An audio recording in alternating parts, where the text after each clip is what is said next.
Bonjour à vous toutes et toutes, merci d'être là. Alors au cas où vous ne l'avez pas remarqué, je suis belge. Voilà, comme ça, il y aura des mots belges. J'ai appris depuis 8 mois que je suis ici en France que, ben voilà, la technologie, stop, que parfois j'utilise des mots belges. Voilà. Alors je tiens à préciser, comme je l'ai dit, ce n'est pas le bilan financier dans l'agilité. Donc rassurez-vous, vous n'aurez pas des thèmes financiers pendant 45 minutes. Ce sera un partage d'expérience avec ces deux vagues que Sébastien, qui est dans la salle, a réalisées. Merci pour ces slides. Financer Intuitive et Liberty, c'est une intuition, c'est ce que j'ai créé il y a déjà maintenant 11 ans. Et je considère qu'Agile Tour 2021, merci, est une belle pièce dans cette perspective. Car en tant que financier, je n'ai pas l'habitude d'être sur scène, c'est une fois par an. Après, je retourne dans mon lieu de vie professionnelle. Alors je tiens vraiment à dire tout particulièrement merci à Télécom Valais, parce qu'on n'a pas l'air de réaliser, mais ce sont des messages, des mails, des soutiens qui font qu'on est si bien aujourd'hui. Donc un tout au grand merci. Félix Tapin, qui est là, voilà, qui filme, qui est coach agile Gemini, Capgemini. Alors c'est une rencontre avec lui, il m'a dit « Mais Damien, il faut que tu t'inscrives à l'Agile Tour ». Je dis « Mais qu'est-ce que j'y fais là-bas en tant que financier ?» Et puis il me l'a expliqué en 2 minutes. Et pour être sûr que je vienne, c'est lui qui a rempli avec moi le dossier de candidature. Donc, merci Félix. Et toutes les questions relatives à l'agilité, ce sera chez lui, parce que moi, je suis loin d'être un expert agile. Et au niveau de mon équipe, il y a Gwen, qui lui est un expert, et Sébastien, SG autorépondeur, et qui est l'ambassadeur référent. Il est avec un camping-car ici dans les environs, et donc on se croise jamais au même endroit. Et donc, je tiens vraiment à préciser qu'ici, ça ne va pas être trop de technicité, ça va être surtout une volonté de vous partager une approche out of the box, une approche loin des clivages, des clichés, tels qu'on peut le comprendre dans le monde financier. Voilà. Je vais aussi vous partager un peu mon parcours de vie, qui est un parcours d'agilité, qui va vous permettre de comprendre pourquoi et comment nous allons arriver à tous ces modes un peu atypiques de la finance. D'ailleurs, Financial Intuitive Liberty, c'est la finance en passant par l'intuition, mène vers la liberté. Donc je suis loin d'un expert des tableaux Excel, j'ai plus une approche humaine de la finance. Voilà, et donc j'ai bien été briefé par Félix. Alors, c'est difficile de me définir, je me définis comme consultant, coach, négociateur et formateur financier. Alors, je tiens à préciser, c'est que je suis très actif au niveau de l'entrepreneuriat au féminin. Et voilà, ce magnifique dessin a été réalisé par Manon, la photo par Tamara, et c'est dans les lieux d'Ingrid, qui m'accueille depuis 8 mois ici, dans le sud de la France. Depuis toujours, je suis passionné par l'humain.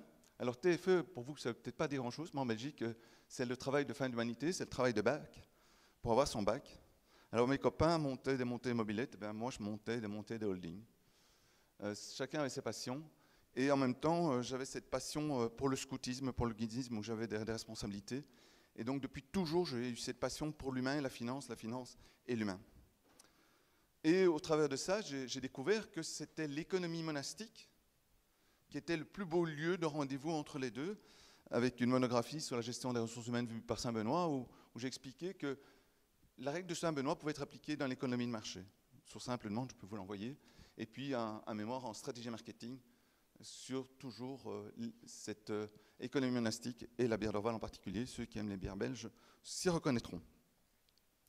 Au travers de ça, je ne vais plus être très long déjà, je suis passionné par le partage, la pédagogie, donc je suis très très heureux d'être ici dans cette université.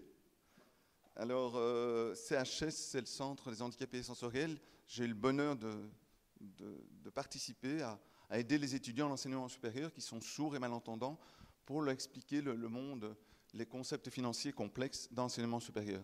Ça me permet d'être à la rencontre et de formuler autrement. LGE, c'est Jeunes Entreprises, ce sont les jeunes en Belgique, et HP, c'est au niveau des hauts potentiels. Car j'ai une croyance forte, c'est que pour trouver des solutions atypiques, dans le monde atypique dans lequel on se trouve, il faut des profils atypiques et légèrement extraterrestres. Et puis, il y a cette expérience de managing director, donc je crois que je peux dire que j'ai un parcours agile dans le monde économique et financier. Alors, pour le reste, une présentation classique. Mon profil est complet sur LinkedIn et Facebook aussi. Alors, après avoir circulé un peu dans différents endroits, je suis devenu un banquier. Je tiens à le préciser, je suis un banquier repenti. Je l'ai été, et notamment ce que l'on appelle un banquier d'affaires. Donc depuis plus de 30 ans, je suis passionné. Quand je dis passionné, c'est plus que ça. Je crois que je n'ai pas d'autres loisirs d'ailleurs. La corrélation entre la personne physique et la personne morale. Vous êtes tous et toutes dans le monde, je suppose, économique, vous avez des responsabilités. Et il est important qu'il y ait une corrélation entre la personne physique et la personne morale. La personne morale, c'est la société. Il y a mon collaborateur qui me dit que je dois accélérer, donc visiblement, je ne respecte pas le timing déjà. Et avec une notion de banquier d'affaires, c'est-à-dire une agence de cash spécialisée dans la mise en place de structures. Voilà. Petite parenthèse, c'est que déjà, il y a 30 ans, j'étais parmi les tout premiers à avoir fait le passage en société pour les sociétés médicales, notamment un médecin anesthésiste. Voilà. Donc l'immatériel peut être appliqué pour les médecins anesthésistes. Pour la suite, je vais inviter Sébastien, là, qui est au fond de la salle, parce que je pense que l'agilité, ça se fait en mode co, en mode nous. Et donc c'est important que ce soit à deux qu'on partage la conférence. Donc je vais demander à Sébastien de venir pour la suite. Et donc je lui ai demandé d'expliquer un peu en quoi il peut y avoir cette agilité, ce bilan financier au quotidien dans vos espaces de travail et en quoi ça peut se projeter, parce que c'est notre vision de l'entreprise de demain. Ah oui, merci Damien. Bonjour à tous. Nous qui aimons les desserts. Vous aimez les desserts? Nous qui aimons les desserts, au sein d'un peuple qui se dessert, nous observons ce monde qui se perd. À nos enfants, dans quelques années, nous leur dirons que c'était du passé. Blabla. Un monde où la finance ne rimait pas avec agilité, où la France redéfinissait la liberté. Tout n'était que productivité, concurrence, rentabilité. Nulle aucune place à la créativité et à la spiritualité. Et malgré que tout le monde le savait, en comptant sur ces êtres qui souffraient, en comptant tous ces êtres qui souffraient, nous perdions notre temps à épiloguer. Vous comprenez l'idée. Mais c'est du passé, car grâce à l'agilité, nous avons été sauvés. 24 septembre 2021, 10h45 à peu près, en salle de conférence avec un intervenant hors pair, HP, avec son expertise et sa sensibilité, aujourd'hui c'est une opportunité. Il nous apporte de nouvelles clés d'un coffre-fort oublié, tel un alchimiste financier. Il navigue avec grande aisance, de la complexité à la simplicité. Il bouscule toute complaisance dans nos entreprises engorgées. Il est manager de transformation dans tout type d'organisation. Avec une grande bienveillance, il élimine toute nuisance. Il met en évidence la qualité de nos aberrances et les transforme en nouvelles finances avec ses 11 années d'expérience. C'est l'art de la valorisation avancée, de l'immatériel et l'incorporel. Faire reconnaître chez les financiers que cette valeur peut être éternelle. En tant qu'ancien banquier, c'est là où il excelle. Toute notre richesse intellectuelle peut être rendue perpétuelle. L'agilité dans le bilan financier, c'est tout l'art de bousculer les codes qui nous enlisaient dans une économie qui se paralysait. Naîtront alors de nouvelles équations qui se diffuseront à l'échelle d'une nation. Ben voilà, il vous a annoncé, on va se bousculer là. Merci pour Sébastien. Je ne l'ai pas engagé dans mon équipe en tant que poète, mais voilà. Et c'est lui qui a fait les slides. Et ici, au niveau du slide, c'est la photo, le dessin, c'était Evolve Up. La conférence est disponible sur YouTube, où je parlais déjà du management de transformation avec ce fameux lien de l'immatériel et l'incorporel. Alors ceux qui travaillent avec moi entendent ce mot immatériel 10, 15, 20 fois par jour quand je ne suis pas en forme, sinon c'est plus. Et on viendra pourquoi. Alors, on est tous concernés. J'ai demandé à Sébastien de me faire 2 schémas, 2 photos. Il y en a une, en préparant la conférence, j'étais chez la boulangère, tout près dans l'endroit où je réside, ici en France. Et je me suis posé la question dans sa boulangerie, et je vous invite peut-être à vous poser toute la question, de certaine façon, au niveau de sa valeur. Il y a évidemment son matériel, son stock, mais en quoi cette recette qui fait que je vais chez elle pour la baguette est valorisée dans son bilan comptable et dans son bilan financier. Et ça, c'est une question que je me suis posée. Je me suis dit probablement qu'il y aurait dans son actif, on verra, son stock, son matériel, son immeuble, tout le reste. Mais on ne pense pas assez à ce qui fait véritablement la valeur, la richesse d'une entreprise, c'est-à-dire cette recette qui fait que je vais me déplacer chez elle pour la baguette. Alors ici, un autre exemple, c'est, j'ai la chance d'être dans un domaine, comme il y en a beaucoup ici dans le sud de la France, et la personne qui s'occupe de la gestion du domaine, qui est un propriétaire, me disait, mais qu'est-ce que tu es en train de préparer là pour ta conférence? On voit que tu es en train de te balader avec tes écouteurs. Je lui dis, combien vaut d'après toi une maison ici dans le domaine? Alors, il me dit à peu près 350 000. Et je dis, moi, ce que je constate, c'est que ce domaine est super bien géré, en fait. Il n'y a pas d'incivilité, les chiens ne laissent pas des traces partout, les gens s'entendent bien. Quand il y a une petite fuite, c'est réparé. Oui, il me dit, oui, c'est vrai. Et je dis, maintenant, s'il te plaît, donne-moi une estimation de cette maison si c'était exactement l'inverse. Il y avait des dégâts partout, les gens se disputaient, la piscine était hors d'usage parce qu'il y a une belle piscine. Les gens se disputaient, les gens ne se supportaient pas, il n'y avait pas de place de parking. Et il me dit, écoute, à ce moment-là, la maison vaudrait 180 000 euros, 175 000, je vais parler en belge. Je dis, mais c'est la différence de ces 175 000 euros, ils apparaissent où quand on achète une maison? Ils apparaissent où? Toutes ces valeurs, tout ce que tu crées dans l'incorporel, dans les matériels, ça apparaît où? Elle me dit, ah mais non, ça n'apparaît pas. Je dis, quand on va chez le notaire, où cela apparaît? Elle me dit, nulle part. Je dis, c'est ce que je t'invite à réfléchir pour ce que c'est un bilan financier. Et quand on est tous concernés, Sébastien n'est pas au courant, mais je vais sortir cette histoire. J'ai vécu une expérience que je n'oublierai jamais. Je ne sais pas si parmi vous, vous avez déjà vécu des plans de restructuration dans l'ombre, voir comment ça se passe. Voilà, je vois un oui. Et donc j'étais dans un cabinet d'affaires d'un avocat et on était 4. Je n'oublierai jamais et je peux vous dire que ça donne de la motivation pour le bilan financier. Il y avait le directeur financier qui était formation juriste, il y avait un avocat d'affaires spécialisé dans la restructuration, il y avait un avocat en droit du travail et il y avait moi qui étais un financier atypique, consultant financier. Et j'avais le dirigeant d'entreprise à mes côtés qui était un artisan, qui construit, qui fabrique, qui aménage des cuisines et qui avait développé toute une équipe avec un bel atelier et il avait été dépassé par le numérique. Et il y avait le tableau Excel avec tous les collaborateurs et l'avocat d'affaires, l'avocat spécialisé en droit du travail, calculait en fonction du choix du collaborateur quelle était l'économie ou le coût. C'était complètement déshumanisé. Et je respecte parce que ça permet de sauver aussi l'entreprise. Et le dirigeant me disait, mais Damien, écoute, moi je le connais, ce type, il a ce cancer, l'autre il vient de se marier, etc.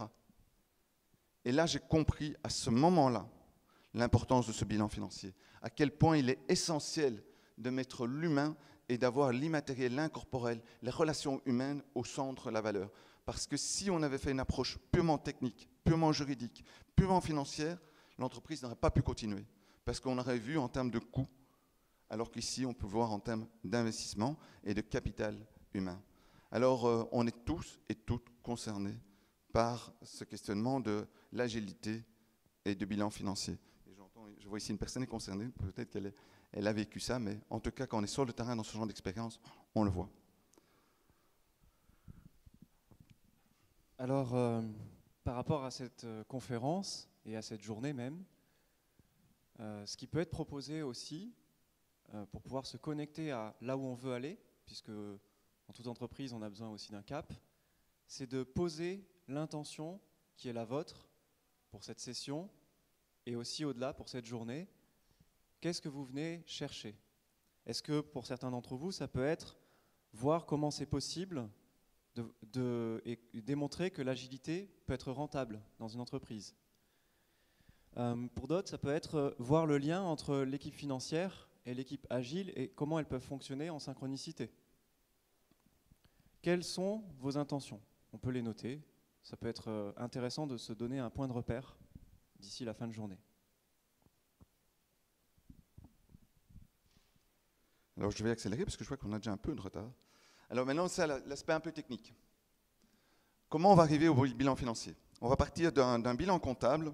Alors je tiens à préciser que je ne suis pas expert comptable. J'ai énormément de respect pour cette profession et je travaille avec eux. Donc je tiens aussi à préciser qu'il y a des différences entre la Belgique et la France, notamment pour les frais d'établissement. La définition d'un bilan comptable, c'est le mien, mais ça ne vaut que ce que ça vaut, mais c'est court. C'est une photographie d'une citation patrimoniale en 2 colonnes, hein, avec les emplois et les ressources, l'actif et le passif qui doivent être égaux. Et puis à partir de ce bilan comptable, on va aller vers le bilan financier, on va le travailler, on va le structurer, on va le réorganiser, on va éliminer les non-valeurs, on va mettre les valeurs et on va le modifier pour que ça corresponde à la réalité. Alors on parle aussi de bilan fonctionnel, il y en a qui font des différences, moi pas, et même de bilan de santé pour que ça corresponde, au-delà d'une approche purement comptable et légale. Alors, en tant que banquier, on arrivait vers ce qu'on appelait l'actif net, c'est-à-dire qu'on prenait l'actif, on enlevait certains postes, et ça permettait d'arriver vers ce qu'on appelle le ratio de solvabilité, qui est le ratio d'indépendance financière, qui est essentiel pour tout mode de financement. Alors l'actif et le passif, voilà, vous pouvez faire la photo évidemment si vous le souhaitez, je ne vais pas le détailler, on voit que c'est du long terme vers le court terme, tant au niveau de l'actif que du passif, et je vous invite à juste regarder tout en haut, ce sont les immobilisations incorporelles, parce que ce mot-là, vous l'entendrez pendant tout le reste de la conférence. Et ce qui m'a toujours frappé, je n'ai jamais compris pourquoi on pouvait parler d'immobilisation incorporelle pour une donnée aussi immatérielle, et en plus amortissable. C'est un aspect qui est purement comptable et pour lequel on va avancer. Alors, l'agilité, définition et impact, s'il y a des questions, j'inviterai Félix à y répondre. C'est Gwen qui m'a donné ces définitions. J'avoue honnêtement que j'ai peut-être besoin un peu de quelques explications encore parce que c'est assez technique. Mais il m'a dit qu'il est disponible, hein, ses coordonnées sont sur le site de Phil. L'agilité, c'est une approche itérative qui permet de produire la valeur plus efficacement. Là, le mot valeur, évidemment, toute son importance, tout en respectant l'humain. Et ça, c'est déjà un lieu de rendez-vous entre nos deux approches. Et en remettant les personnes qui produisent directement la valeur, l'équipe, au centre de la méthodologie. Et là, c'est vraiment le lieu de rendez-vous avec l'incorporel et l'immatériel. Alors, je lui ai demandé aussi, je lui ai posé la question, mais Gwen, quels sont les impacts, d'après toi, au niveau du bilan financier? Et il m'a parlé de toute la réduction de coûts. Donc moi, en tant que financier, j'adore entendre ça. Et puis il m'a parlé de tous les avantages. Et ça a été aidé par Félix aussi, qui m'a accompagné pour ces réflexions. Et il travaille chez Elia, là, pour l'instant, en tant que consultant. Et j'ai appris qu'un slide peut coûter jusqu'à 10 000 euros. Alors je tiens à préciser que Sébastien ne m'a pas facturé 10 000 euros le slide, heureusement.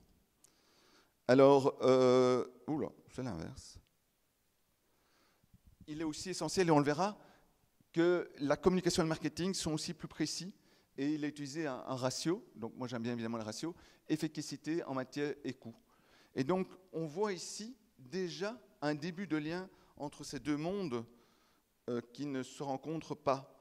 Et il est important que les staffs financiers voient l'investissement dans l'équipe agile, non comme des coûts, dans ce qu'on appelle le compte de résultat, les charges, mais réellement comme un investissement pour la pérennité de l'entreprise. Donc moi, je ne connaissais pas beaucoup l'agilité avant que Félix m'y inscrive, ou m'invite à m'y inscrire. Et là, je découvre à quel point il y a ce beau lien, et à quel point tout le travail des équipes agiles est le plus bel investissement pour une entreprise. Sébastien. Damien, je me souviens la dernière fois, l'histoire de ce coach agile qui t'a conté son désarroi. Son travail n'était pas facile. Bien qu'il conservait la foi, il se sentait fébrile. Les réunions prenaient des mois pour un résultat volatile. Sans compter ce financier qui avait des difficultés à appréhender toutes les subtilités de ce que peut apporter la puissance de l'agilité. Avant, c'était des chiens et chats, jusqu'à cette rencontre-là. Voilà. Alors, en parlant de chiens et chats, il a préparé les slides, donc il le sait. C'est de façon caricaturale, hein, je tiens à le préciser, et avec de l'autodérision.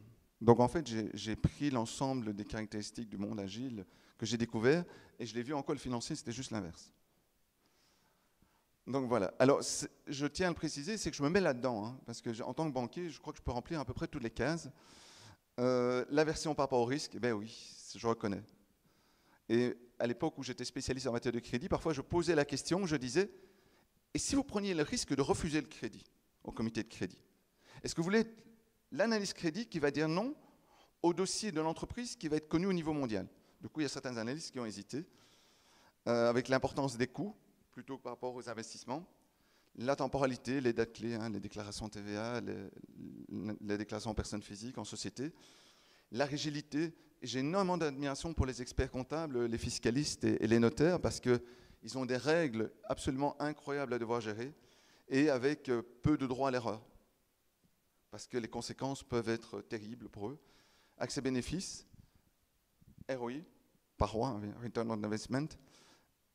Les experts comptables, fiscalistes avec qui je travaille, énormément d'admiration, c'est hyper réglementé, et en tant que banquier qui avait tous les accès à la profession aussi, en sachant que si je faisais une erreur, c'était mon patrimoine personnel qui était mis en danger, malgré toutes les assurances que je pouvais avoir. Centré sur le matériel, je le verrai par après, et c'est un peu contrôlé et contrôlant, loin d'énormes agilités. Et quand je renvoie certains slides de mes collègues banquiers, je dis, à part le rétroprojecteur, il n'y a pas grand-chose qui a changé depuis que je suis entré dans le secteur bancaire, tellement que les normes ont peu évolué. Alors évidemment, par rapport à ces caricatures-là, combien sont en lien avec le monde agile? Je vous pose la question, mais je crois pouvoir dire, parce que j'accélère, que nous avons déjà une bonne partie des réponses. Alors évidemment, après, nous allons voir comment rencontrer. Alors, le bilan financier et l'agilité, toujours rencontre entre ces deux mondes. L'actif net, donc comme je vous l'ai partagé, c'est vraiment l'actif, donc à gauche du bilan, sur lequel on fait un certain nombre de nettoyages. Quand j'étais banquier, et je vois que c'est encore le cas aujourd'hui, on enlève les immobilisations incorporelles pour mémoire. Ça n'a pas de valeur. Or, aujourd'hui, dans les entreprises, c'est la principale valeur. Parce qu'on ne sait pas comment le vendre, comment le monnayer, notamment en matière de garantie ou sûreté. Et d'ailleurs, je donne une précision, j'ai assisté à une conférence de 3h30 d'un expert financier de très haut niveau en valorisation. Et une seule fois, le mot incorporel a été prononcé. Donc aujourd'hui, y compris dans des experts de top niveau, au niveau des valorisations d'entreprise, c'est mis souvent pour mémoire. Alors, je parle souvent des immobilisations incorporelles. Les immobilisations incorporelles vont vers les éléments immatériels. Il y a notamment, mais c'est très très large, évidemment, les concessions, droits, marques, recherche et développement, tels qu'ils sont connus. Les frais d'établissement en France et en Belgique, ce n'est pas tout à fait la même place. Ils sont amortissables. J'ai toujours eu difficile, sur le plan comptable, évidemment, je le comprends, mais au niveau financier, comment cet immatériel, cet incorporel peut s'amortir? C'est souvent mis à leur acquisition, ce qui est une erreur pour moi, parce que l'entreprise est une personne morale vivante, qui vit, et donc qui devrait être quasiment tout le temps réétudiée, et son immatériel ni financière. Et moi, je vais beaucoup plus loin au niveau de l'immatériel. Je vois la notoriété, la réputation. On voit ce qui s'est passé avec Ronaldo pendant l'Euro, avec l'impact sur Coca-Cola quand il n'en a pas bu. Et alors, ici, le séminaire de valorisation en entreprise, tel que je l'ai fait. Donc, on voit aujourd'hui que quand on fait une approche classique du bilan financier, pour beaucoup, on est complètement à côté de la réalité et de l'importance. Alors, voilà, je fais une première conclusion qui est un peu décourageante. Maintenant, on va aller vers le positif parce qu'évidemment, nous sommes en approche solution. Oui, parce que, et si ces deux mondes continuent pour certaines organisations à ne pas se rencontrer, qu'est-ce qui peut se passer dans l'avenir de ces entreprises si on ne parvient pas à faire rencontrer ces deux mondes? Damien? On va donner la réponse. On n'a pas le choix. Parce qu'aujourd'hui, surtout avec la crise Covid telle qu'on la connaît, il faut une revue, une révision profonde de l'entreprise, de cette personne morale. Et je peux vous le dire qu'il y a des entreprises qui le font avec joie. Mais alors, pourquoi il y a cette difficulté à faire rencontrer ces deux mondes? Mais c'est mon ami Félix, de nouveau, qui me l'a fait comprendre.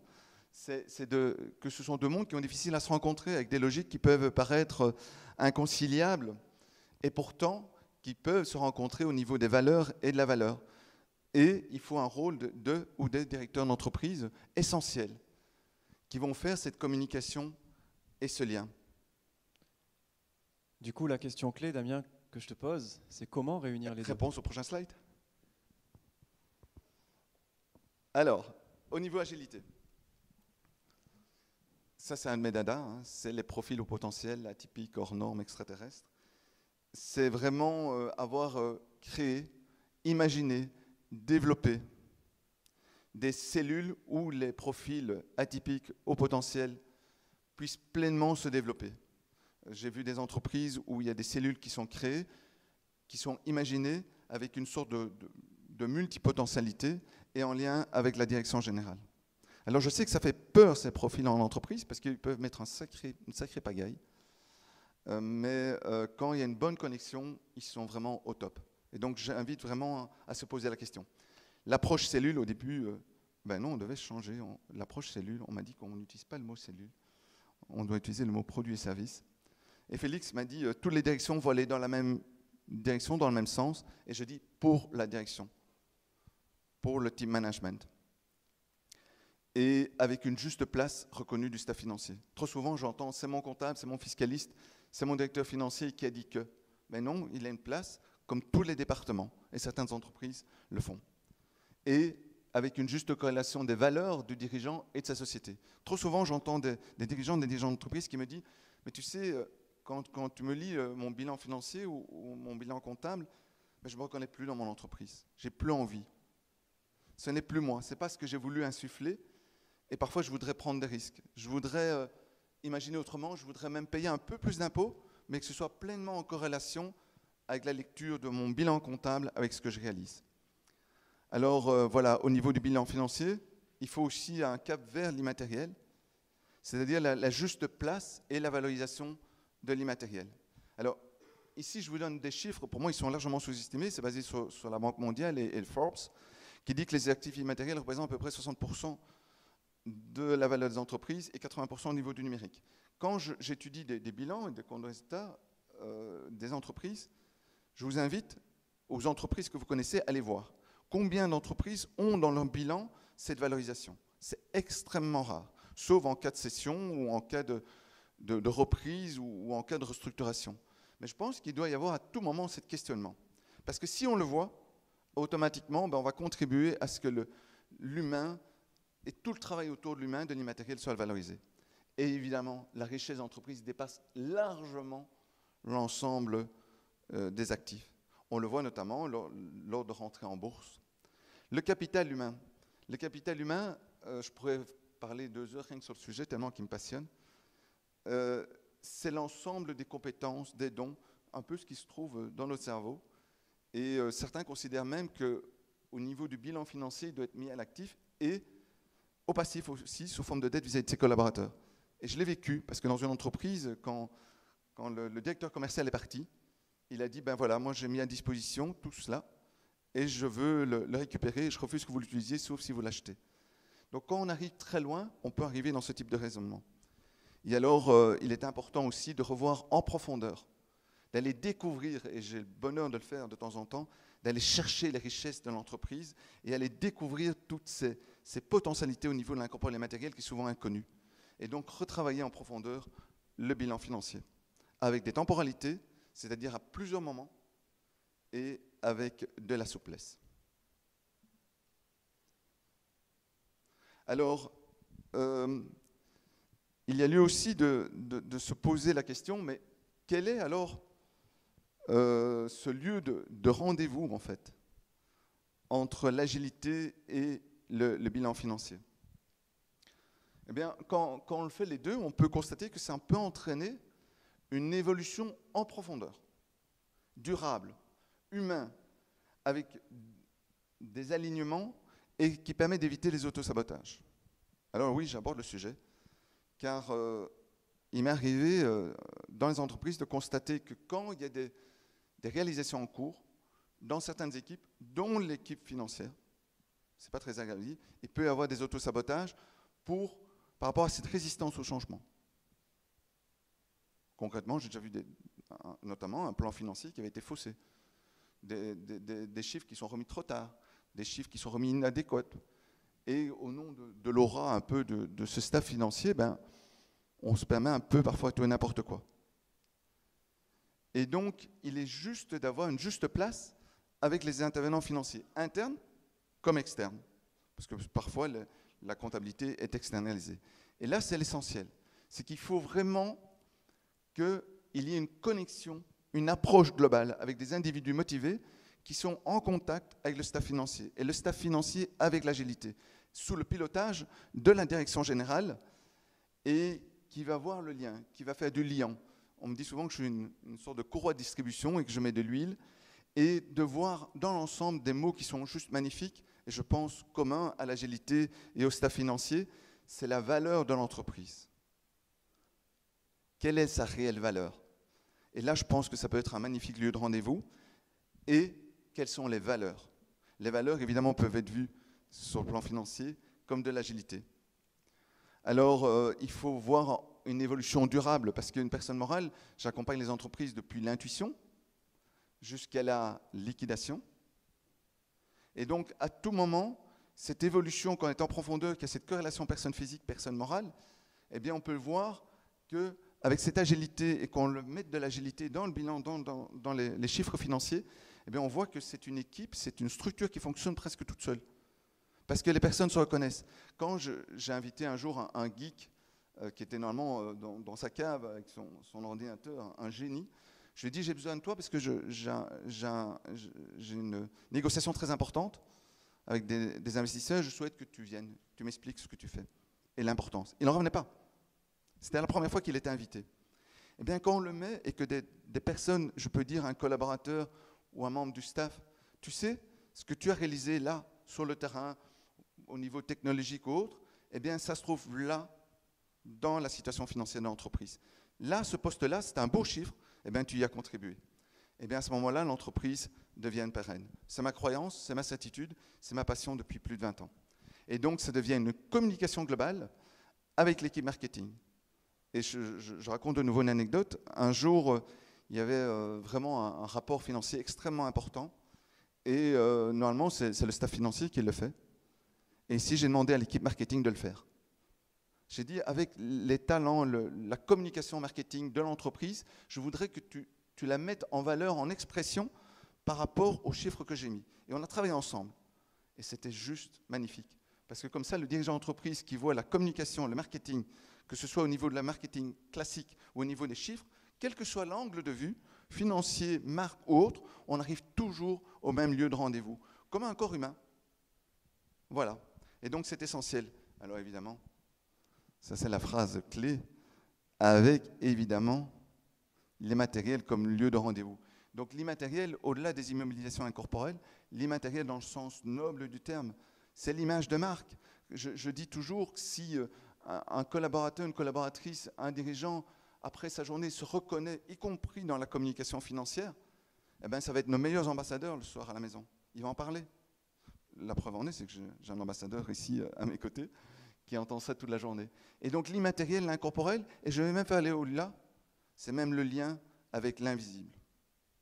J'ai posé la question à Frédéric Lenoir, est-ce que l'entreprise, lui qui a écrit ce magnifique bouquin, L'âme du monde, est-ce que l'entreprise a une âme? Il m'a répondu, donc si vous voulez, la réponse est sur YouTube, dans la conférence que j'ai donnée à Evolve Up. Donc voilà, c'était immatériel avec cette forme d'ouverture de la personne physique et la personne morale. Voilà. Ah oui, je vais. Heureusement qu'il y a le... Alors, on m'a dit que Jean-François Zobrist est connu dans le monde de l'agilité. Je ne sais pas qui c'est ce monsieur. C'est Gwen qui m'a dit, il faut que tu le places. Donc, s'il y en a un qui peut, pendant le break, me dire un peu qui est ce monsieur. Alors, mais par contre, j'adore la phrase. La confiance rapporte plus que le contrôle. Ouh là, quand je vois le nombre de contrôles que j'ai fait au niveau financier, mais il a tellement raison. La confiance, évidemment, en l'entreprise, en la personne, c'est comme ça que je me permets de l'interpréter. Alors là, je vais aller vite parce que c'est une citation que Sébastien a voulu mettre. Et donc, l'objectif de Financer Intuitive et Liberty, on a 3 niveaux. On a le niveau sociétal, qui fait que je suis passionné, je n'ai pas d'autre hobby. C'est cette entreprise avec une juste place de l'humain. Et donc, il faut agir, ça fait 12 ans que je le dis avec Financer Intuitive et Liberty, aujourd'hui, pour la société de demain avec S majuscule, c'est-à-dire dans le sens sociétal, S minuscule de l'entreprise. Je pense que nous avons toutes et tous ici présents une responsabilité pour la société de demain, pour nos enfants, pour nos petits-enfants, pour tout le monde. Nous avons un rôle de dire qu'aujourd'hui, l'humain est au cœur de l'entreprise, y compris au niveau financier, qu'il y a des solutions et qu'il faut y aller. Parce que c'est là, surtout aujourd'hui, comme Sébastien va le dire plus tard, les Français ont inventé les marques et les États-Unis les brevets. Et on va parler de Paul Leclerc, je vais juste raconter la petite anecdote, parce que ce n'est pas expliqué dans le texte. J'étais un jour à la Commission européenne, il y avait Paul Barnier, le commissaire européen français, un brillant négociateur, et il y avait Paul Leclerc qui était ancien président de la Réserve fédérale américaine. Et on était en discussion européen-américain, et Paul Leclerc a dit une phrase extraordinaire. Il a dit, si vous, Européens, vous avez une idée, nous, Américains, on va la copier. Ben moi, j'invite, parce que ce sera le texte final qui sera présenté, je vous invite, les Français, les Belges, les Européens, à communiquer sur cette valeur de l'incorporel et l'immatériel. Et si nous, on le fait et qu'on est copié, eh ben on peut contribuer à un autre monde financier que celui de Wall Street. D'ailleurs, normalement, je devais être, il y a 2 ans, il y a 1 an, dans la Silicon Valley américaine, mais je suis plutôt dans la Silicon Valley française et je m'en réjouis. Alors, pour les 5 minutes qui nous restent ensemble, 2 exemples frappants. Avant tout, une question pour vous. À votre avis, pour décider d'appliquer l'agilité dans le bilan financier, de 1 à 10, sur une échelle de 1 à 10, vous considérez que c'est aux dirigeants de trouver la part de risque d'action ou non-action. Mettez-vous votre curseur de 1 à 10 et à quel point vous considérez sur cette échelle la réalité de cette question que vous voyez devant vous. Premier exemple, Damien. Oui. Alors, je tiens à préciser, c'est que la notion de risque, parce que je vois qu'on a rattrapé le timing entre-temps, la notion de risque, c'est souvent le staff financier qui le détermine. Je pense que l'agilité va plutôt aller vers le risque et le staff financier va aller vers une diminution. Alors, un exemple, si vous avez peur de prendre des risques, il y en a un qui a pris des risques de valorisation. Alors, il a mis 10 milliards, mais c'est 9,8, donc c'est un peu moins grave. On peut se rassurer. Et ce qui est intéressant, Sébastien m'a dit, mais pourquoi tu veux ce slide? Je dis d'abord, ça invite aux financiers à prendre des risques. Lui, Warren, il l'a expliqué. Bon, il a les moyens aussi. Mais ce qui est important, c'est cette phrase, c'est qu'il s'est basé sur des méthodes de valorisation classiques. On voit ici, je me suis trompé en jugeant le montant moyen des gains futurs. Warren, non, il faut se baser sur l'incorporel et l'immatériel, évidemment. Pas sur ces méthodes qui sont essentielles au niveau de la trésorerie, du cash flow, mais c'est important de le souligner. Et pourtant, il connaît l'incorporel et l'immatériel. Et donc ça veut dire aussi qu'il faut oser l'erreur, il faut oser se tromper, il faut oser prendre la part de risque, et il faut dépasser ces méthodes de valorisation classiques. Il y en a une bonne vingtaine, et y mettre ce facteur humain.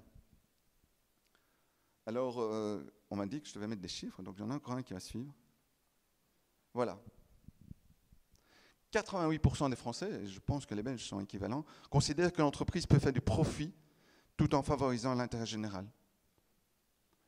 Alors là, aujourd'hui, quel est le consommateur final? Quel est l'acheteur final? C'est nous tous et toutes. Donc il y a lieu de voir l'intérêt général, cet incorporel, cet immatériel, au-delà du profit, et de voir de nouveau comment l'agilité et le bilan financier peuvent se rejoindre. Alors, on va aller beaucoup plus loin, n'est-ce pas Sébastien? Exactement, pour la slide suivante. Donc, on a facilité un petit peu l'exercice. À combien de milliards d'euros a été évaluée la valeur du département du Vaucluse? Donc un département presque voisin. Entre 50 et 500, quel est votre avis? Alors, vous ne saviez peut-être pas que le département du Vaucluse avait été valorisé. Et vous êtes peut-être en train de vous dire, ce département-ci, combien il vaut? Bon, je vous signale que mes coordonnées sont là après, on peut faire la photo, je suis contactable. Et à quelle proportion... Attends, je te mets le slide. À quelle proportion représente la dimension du capital humain? Bon, je reconnais que le slide est choisi par rapport qui va conformer tout ce que j'ai dit, c'est-à-dire l'importance du capital humain, etc. Bon, c'est pas choisi au hasard. De 1 à 100%. Alors je vous invite à réfléchir, est-ce que vous avez en tête vos chiffres? Ouais. Vous avez peut-être déjà vu l'article. Le voilà. Je vous laisse le lire. je trouve que cet article est juste magnifique. Bon, le reste est... Et donc, on voit vraiment, si on peut résumer le bilan financier, il est là. On le voit de la prestation de la richesse de la Banque mondiale. J'ai fait référence à la Banque mondiale. Ils sont les champions de l'incorporel matériel, même si ce n'est pas toujours appliqué. Alors, je ne vais pas rentrer dans les techniques des différentes valorisations du capital immatériel, mais c'est quand même la référence. Donc, ça y est, c'est référencé. Vous pouvez aller dans vos entreprises et dire, ils l'ont fait, on va le faire chez nous. En valeur immatérielle et la valeur matérielle. Donc, ça rejoint le bilan comptable et le bilan financier classique. L'évaluation financière s'appuie notamment sur le coût de remplacement ou le coût d'opportunité, tout dépend comment on le formule. Le coût historique, moi je préfère plutôt que le coût historique, le coût réel par rapport à sa réelle valorisation, mais on voit qu'il y a des méthodes classiques qui sont mises et sont réalisées, mais surtout, et c'est pour ça que j'ai gardé cette phrase, dans le capital humain du département est estimé à 182 milliards d'euros. Avec des méthodes relativement classiques, on est parvenu à valoriser le capital humain à 182 milliards. Donc si c'est fait là, c'est possible dans toutes les entreprises ici de la Silicon Valley française. Et ensuite, le patrimoine naturel au-delà du patrimoine global. On est tip-top dans le timing, à 2 minutes près. Ouais, le type, mais il faut y aller. Il faut y aller. Ok, on y va. Là, c'est le texte. texte. Oui, c'est le texte. Il n'y en a qu'un, c'est ça? Non, on il y en va... a deux. Parce que, okay. Bon, je sais pas où il est, c'est pas grave. Vas-y. C'est toi qui commence. Ah, c'est moi qui commence. Donc, c'est le mot de conclusion. Si les projets fous, voire même farfelus, petite parenthèse, il y en a un qui a financé l'échelle de la Terre à la Lune, sont financés à coups de milliards, simplement pour accéder à la richesse de la recherche et développement de ces génies rêveurs, dont le monde a besoin depuis des milliers d'années, lors de ces phases d'évolution majeure. Alors nous avons la possibilité de mettre fin à cette considération que la France a un retard de 10 ans par rapport aux États-Unis, en matière d'avancée numérique ou technologique notamment. Et en ces murs se sont réunis des talents sur lesquels il est précieux de pouvoir investir, des profils atypiques engagés depuis 10 ans, 12 ans maintenant, à trouver et à valider par leurs propres moyens des solutions réelles face aux problèmes atypiques. Les enjeux sont tels qu'il devient évident de se détourner des modèles archaïques vieux de 4500 ans pour entrer dans la modernité qui s'impose naturellement. La France, paraît-il, n'a pas le pétrole, mais a les idées, écrivait Michel Sardou. C'est en France qu'a été inventée la marque, et les États-Unis le brevet, comme je l'ai dit. La France a tout pour être au cœur de l'entreprise du CAC 40, ce que j'ai expliqué au Business Cabaret inventé par Sébastien. Voilà, pour moi, depuis toujours, mais je l'ai exprimé récemment, le CAC, c'est une entreprise de cœur, âme, cerveau. Cette entreprise-là, l'entreprise de demain, j'ai mis R parce que je l'ai déposé aussi en passage, avec un juste ROI, un juste roi, une juste reine, un juste retour sur investissement pour les humains qui s'investissent corps et âme. Et je vous invite à vous poser la question, quand vous investissez corps et âme dans votre entreprise, quel est le retour sur investissement de corps et d'âme? Avec une belle harmonie de ce modèle CAC entre la personne physique et la personne morale. La personne morale qui a ces trois données. Alors avec l'humain au cœur de la finance, vous l'avez compris que c'est depuis 30 ans que j'y œuvre et 12 ans de temps plein en tant que consultant indépendant, avec une juste place et valorisation de l'immatériel. Du capital humain, cette plus grande richesse de l'entreprise. Douteur qui cultive la douleur, rêveur qui devient acteur. Nous devons nous positionner face à ce que le monde connaît. Alors, ce qui était évoqué par une ressource indispensable par un gouverneur américain, ce qui a été évoqué lors d'une réunion avec Paul Veuclair au Parlement européen, comme j'en ai parlé, ça peut maintenant se réaliser. Et donc, je pose l'intention en tant que Belge en plus, ça peut être enregistré, belgo-français, tellement que je suis un Français d'adoption, ça peut maintenant se réaliser. La France pourrait devenir une référence mondiale de cette nouvelle ère qui est financière, qui déjà se prolifère, avec notamment tous les ambassadeurs, dont Sébastien. Vous qui aujourd'hui restez discret, vous qui percevez l'effet de levier, vous qui saurez nous contacter. Merci beaucoup de nous avoir écoutés. Pour les autres, inutile de résister, tôt ou tard vous y serez accoutumés, car en plus, c'est déjà fait. Alors, merci à vous tous et toutes d'avoir écouté cette conférence atypique. Merci à l'agence de Révère Ingénieur, représentée par Sébastien, qui a fait les slides. Alors ici, pour les coordonnées, voilà, si vous souhaitez voir comment nous pouvons répondre à vos attentes dans vos structures, vous pouvez faire la photo. De toute façon, mon profil Facebook et LinkedIn est complet. Le profil de Sébastien, l'ambassadeur référent, que je remercie d'être présent. Et alors, on n'a pas oublié, on m'a dit au niveau de l'équipe qu'il fallait remercier les sponsors. Et évidemment qu'on les remercie. Merci à vous, notamment le représentant de Capgemini qui m'a aidé et qui m'a invité à se présenter. Voilà, je vous remercie. On est à votre disposition pendant la break.